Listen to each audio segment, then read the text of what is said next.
In the year 1521, the great city of Tenochtitlan fell to a coalition of Spanish conquistadors and their indigenous allies. It was a turning point in human history, shifting the global balance of power and leading to centuries of European dominance in the Americas. We're often taught that this outcome was inevitable, that European steel, gunpowder, horses, and disease made the Aztec collapse a foregone conclusion, a matter of simple technological superiority. But history rarely moves in straight lines, and inevitability is a myth written by the victors.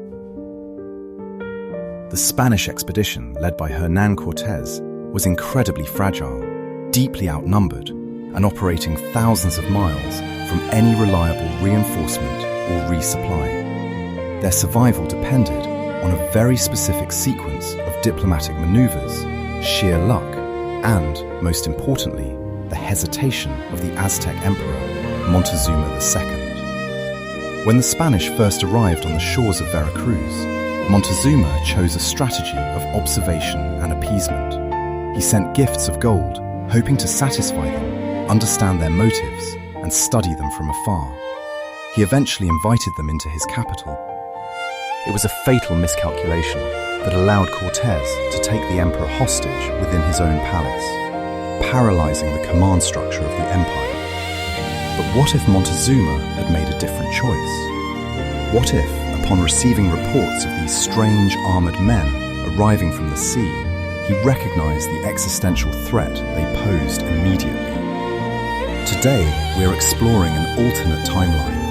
A timeline where Montezuma does not send gifts, he sends an army.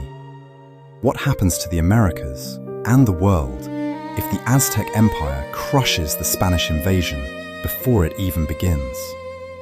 To understand how the Aztecs could win, we have to look at the reality of the Spanish forces in 1519. Cortés landed with roughly 500 men, 13 horses, and a handful of primitive cannons and matchlock firearms.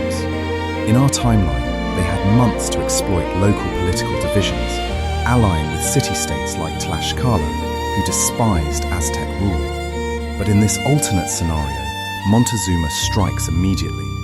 Within weeks of the Spanish landing, tens of thousands of elite Aztec warriors march on the coastal encampment at Veracruz. The Spanish possess steel armor and swords, which are devastating in close combat. Their firearms are loud and terrifying. But arquebuses take minutes to reload, and cannons are slow and heavy. When the Aztec jaguar and eagle warriors swarm the beachhead, the sheer numerical advantage is overwhelming. The Spanish cavalry, which played a crucial shock role in open field battles, is pinned against the coast, unable to maneuver. The Aztec macuahuitl, a wooden club embedded with razor-sharp obsidian blades, capable of inflicting horrific trauma, shatters Spanish morale. Without the time to build fortifications or negotiate alliances with local tribes, the Spanish are completely overrun. Cortés is killed in the fighting or captured for sacrifice. The ships in the harbour are seized or burned. In a matter of days, the invasion is reduced to a bloody footnote in Aztec military history. Furthermore, by wiping out the expedition quickly, Montezuma prevents the rapid, continent-wide spread of the smallpox epidemic that would later ravage his people, securing the demographic stability of his empire. With the Spanish threat neutralized, the Aztec Empire enters a new era. The victory over the strange men from the sea solidifies Montezuma's political power and serves as a terrifying warning to rebellious vassal states. But the Aztecs are not ignorant. They know more ships will eventually come.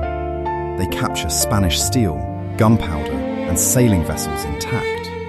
Aztec engineers and artisans, already highly skilled in architecture and goldworking, begin reverse engineering these technologies. Within a generation, the empire develops its own metallurgy, moving from bronze and obsidian to iron and eventually steel. They domesticate the surviving horses, breeding them to create a Mesoamerican cavalry. When the next wave of European explorers arrives decades later, they do not find a fractured, vulnerable realm. they find a militarized, unified Aztec state, equipped with modern weaponry and a deep suspicion of foreigners. This completely alters the geopolitical landscape of the 16th and 17th centuries. Spain, denied the unimaginable wealth of Mexican silver and gold, never becomes the absolute superpower of Europe. The British, French, and Dutch find the Americas far more difficult to colonize, facing sophisticated indigenous empires capable of fighting equal terms naval and land wars. The global economy shifts.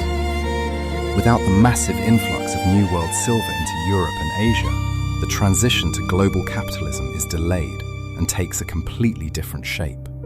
The Aztec Empire, eventually opening up to equal trade agreements rather than subjugation, survives into the Industrial Revolution. Fast forward to the 19th and 20th centuries. The map of the Americas looks entirely different. There is no manifest destiny sweeping from the Atlantic to the Pacific, because a sovereign, industrialized Aztec nation borders the southern edge of the North American continent. Tenochtitlan has grown into a sprawling modern metropolis of millions. Instead of colonial cathedrals built over ruined pyramids, you see skyscrapers integrating ancient Mesoamerican step pyramid architecture with modern glass and steel, standing as one of the great sovereign capitals of the world. Global alliances are fundamentally altered.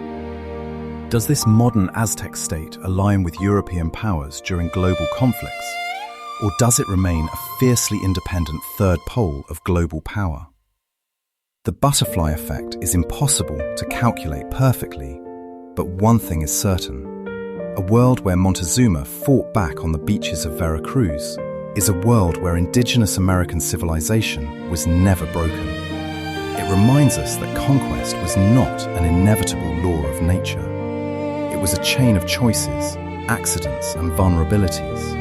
And sometimes, the entire trajectory of the human race hinges on the decision of one leader in one single moment to attack rather than wait.